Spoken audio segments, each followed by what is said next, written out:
Welcome back to this deep dive into physical therapist David Dancer's Believe in Balance course. It's a strategic learning module within his larger Achieve Balance Coaching Academy on Substack.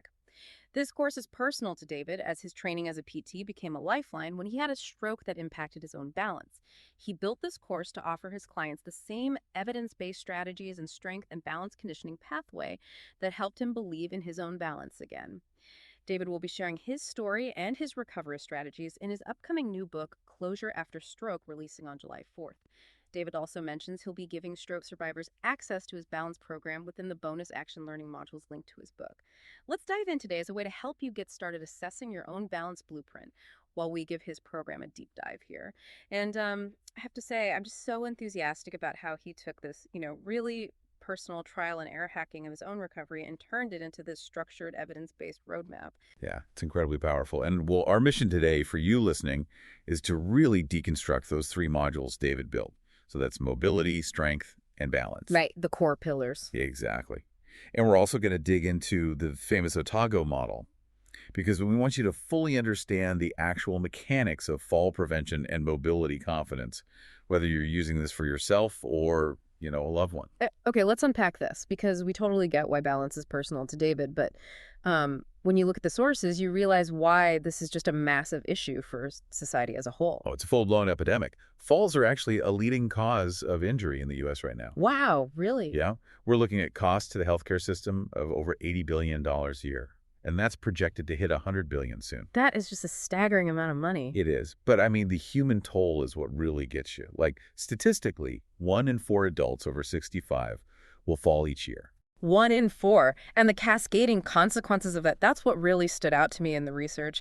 It says 50% of people who fall lose their mobility and independence. Yeah, it completely changes their lives overnight. And even more terrifying, 25% of people who get a hip fracture from a fall actually die within 6 months. Right, which completely shifts the conversation. It's not just a bruised knee. It can be fatal. Mm-hmm. And that triggers what's called the downward spiral. The downward spiral, yeah. Talk about that for a second. So when a fall happens, it creates this paralyzing fear of another fall. Yeah. So what do? You just stop moving, I guess. You shrink your world to stay safe. Exactly. You stay indoors, you avoid uneven ground. But by doing less, your muscles get weaker. And ultimately, that physical weakness just leads to more falls. It's like a devastating self-fulfilling prophecy. But this is where the solution comes in, right? The Otago exercise program. Yes, developed in New Zealand and now heavily promoted by the CDC. Right, because the data is just wild. It's this series of 17 strength and balance exercises that has actually been shown to reduce falls by like 35 to 40% for sedentary older adults. Which is a massive reduction for a non-surgical intervention. Yeah. And research from UNC Chapel Hill showed real results in as little as 8 weeks. If we connect this to the bigger picture, proactive prevention is honestly the only way to reverse this $80 billion epidemic. You can't just wait for people to break a hip. Exactly.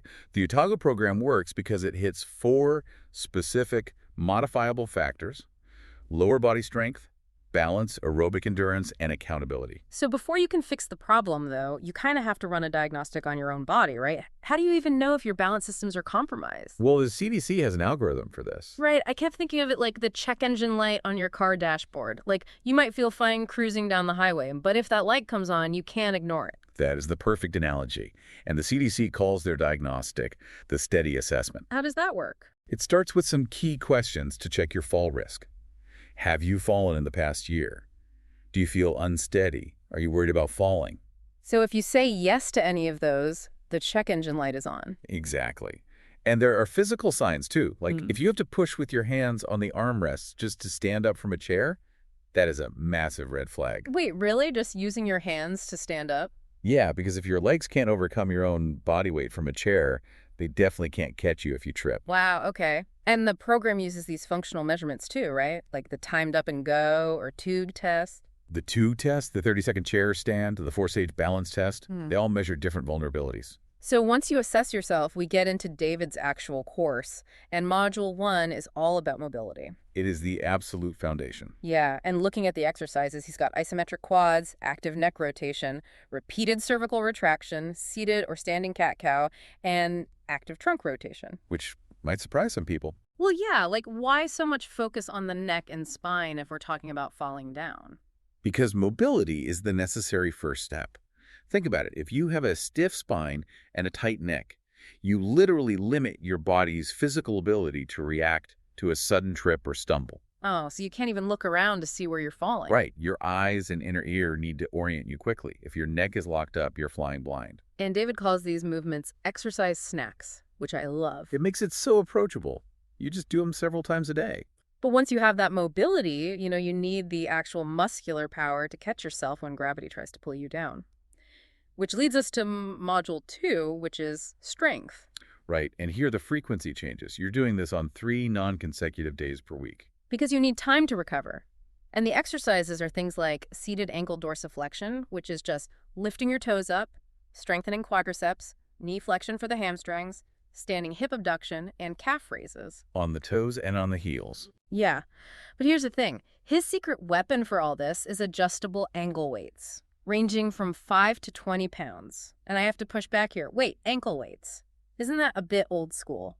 It might sound like an 80s workout video, but you have to understand the critical importance of progressive resistance. Okay, what does that mean in this context? It means you can't just move your leg through the air forever.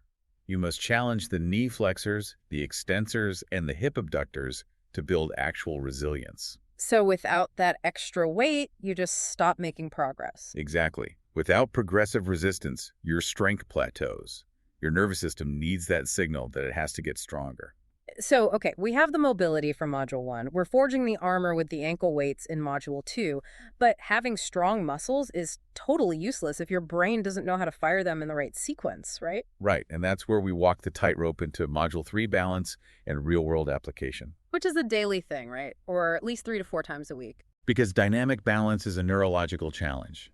It's about wiring the brain. And the exercises here are intense. You've got double leg sit backs, tandem walking, which is walking heel to toe on a straight line, single leg balance where you aim for 10 up to 30 seconds, and stair climbing.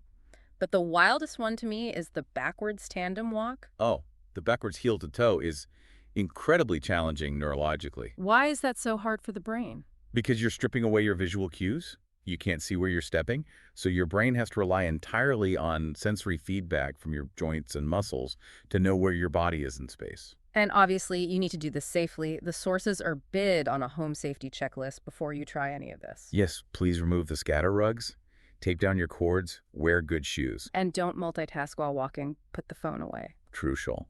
And David also integrates aerobic endurance here, too. Right, walking on the off days from strength training. The goal is like 150 total minutes of activity per week. Because fatigue is the enemy of balance. It's just such a comprehensive program. But here's where it gets really interesting. There's this story in the sources about a clinic secretary. Oh, the secretary story is the best part. Yeah. So patients of other physical therapists kept asking the office secretary if they could switch over to David because they were watching David's clients out on the floor and they saw how much fun they were having while making real progress. It just proves that rehab doesn't have to be this miserable, sterile chore. Yeah, you can actually enjoy the process of getting your confidence back. And we should also remind the listener about the vital link between nutrition and balanced performance that David talks about. Oh, right, because your brain and muscles need fuel to do all this rewiring. Exactly. You can't perform these complex neurological tasks if you're not properly fueled. So to kind of distill this whole journey for you, first, you assess your risk with those steady questions. Then you build mobility with those frequent exercise snacks. You pack on the strength with adjustable ankle weights. And finally, you wire your brain for dynamic balance with things like tandem walking. But before anyone jumps in, I do firmly need to remind the listener of the course disclaimers. Yes, very important. This deep dive and David's course are purely for educational purposes. You must always consult your physician before starting an exercise program or using the Otago pathway. And you use this information at your own risk. Absolutely. Check with your doctor first. But as we wrap up, I want to leave you with a final thought to mull over. David called his program Believe in Balance, and he features this amazing quote, "Whether you think you can't or think you can, you are right." It's a great quote. And it makes you consider how much of your physical balance is actually dictated by your mental state. Like, does the mere fear of falling cause the exact physical stiffness and hesitation that actually leads to a fall? It's a powerful question. It really is. Your mind might just be the most crucial balance muscle you have. Thanks for joining us on this deep dive, and we'll see you next time.